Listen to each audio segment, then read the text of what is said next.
来，乡亲啊，继续要来讲越南式的洗头。这几冬来，伫台湾真流行，除了甲人洗头，阁甲人掠零挖耳孔洗。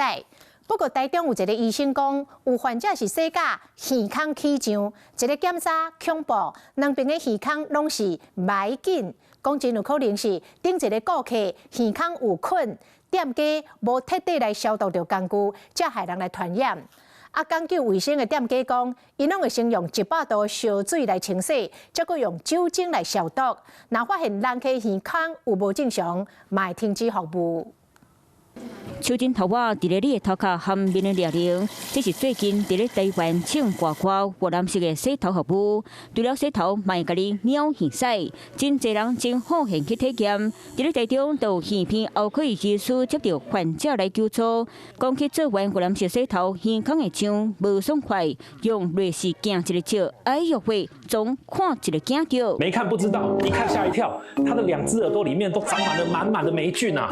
耳孔内底白色的毛，大片的霾菌伫咧耳孔内底牵丝。这一位患者因为体验过越南洗头，真满意，就定去共交关。想要到过一段时间，耳孔煞感染着霾菌。但他们的器具不一定那么消毒那么干净，那有可能别人有啊。弄坏，有传到你身上。医师判断可能是顶一位人客耳内已经有霾菌，店家无好好做消毒，霾菌才会倒予后一位人客。